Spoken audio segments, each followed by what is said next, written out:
Hey folks, Valentin the Mad here, and today we'll be revisiting Battlefield 2. With a few exceptions, I've played every game in the series, but the one I keep coming back to, and the one that is my favorite by far, is this one. One of the dream games for me is pretty much the gameplay of BF2 with fully destructible environments. Now, the latter won't be happening in the Battlefield series, we'll discuss that in the next video, but in this one, I'll talk about what in my opinion made Battlefield 2 great, some of which has sort of got lost over the years. Also, if I manage to time it right, I'll have this video out on the 20th anniversary of the game's release. Thanks to FreedomLander101 for the heads up on that, he's making a video on the subject too. Now, let's get right into it. The base concept, I assume everyone watching is familiar with. Combat of up to 64 players, in this case only in conquest mode, fighting over capture points with infantry, land vehicles, planes and helicopters, boats, and static emplacements, all taking part in the fight. At the time it delivered I would say even a pretty unique experience. The combination of the realistic, grounded setting, but not really a realistic gameplay, along with the combined armed chaos was just awesome, and I'm not familiar with games that did it that well back then. For me personally, a big part of it was the specific time period, early to mid 2000s.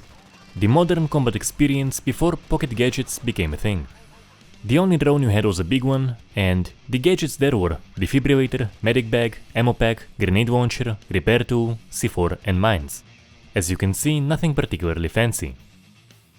So the largely realistic modern setting without any big twist to it, before small drones and gadgets, I think has quite an appeal.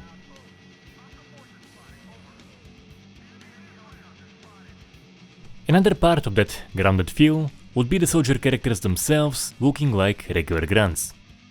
The title Since Bad Company tended to make them look more like action figures, making them look more special. And the peak of course came with 2042, notoriously going for the hero shooter thing. More on that, there was no visual customization. No weapon skins, no character skins, you are just that regular grunt. I think that nowadays customization is really overdone.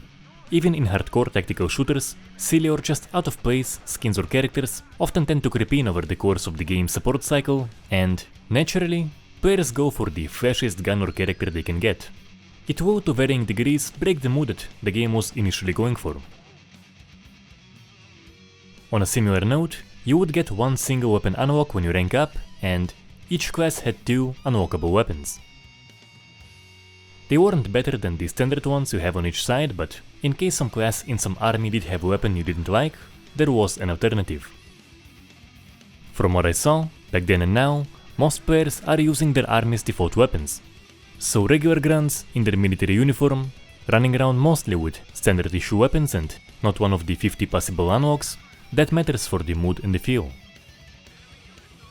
A way to support the channel is the Bilakonenka artwork store. The art is by my mom, I'm handling the fulfillment, and the featured painting today is of a 92 NA Miata. I am a big fan of Miatas, and the NA specifically is possibly the most adorable thing on four wheels. I have been on the lookout for one for a reference for a while, and finally it is here, and couldn't be happier with this painting. So if you share my love for the Miatas, we have prints of this one, of the ND2, and paintings in many other themes. That is a way to support the channel, get something directly from me, and when you mention in the order that you are a viewer here, I'll write you a note too. The links are in the description and the pinned comment. A big part of the appeal of making it accessible is the non-realistic aspects of it. It doesn't take you 10 minutes to get to the action, then you get shot, die, respawn far away, rinse and repeat. The time to kill is on the higher side of reasonable, the way heals, revives, resupplies and such work. There are many things where suspension of disbelief is warranted, but even this I would say was kept within reason. For example, no regenerating health. Nowadays this feature kind of crept into some pretty hardcore shooters too, not only COD. Vehicles also had finite ammo, at least for the main gun. Rearming was by no means realistic, but you still had to find a supply drop, or in the case of planes, fly over the airbase. You don't have icons for nearby grenades, no obscene scope glares for snipers, and you had more reliance on the minimap to give players certain information. like spotted enemies, artillery, and so on. What we have here is by no means a clean interface, but having less indicators float in the middle of the screen makes a big difference.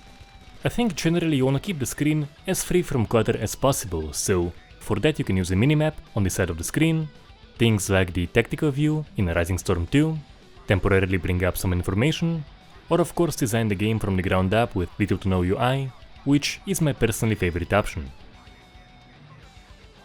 Another factor that sets it apart from games nowadays is that it wasn't designed with grinding in mind.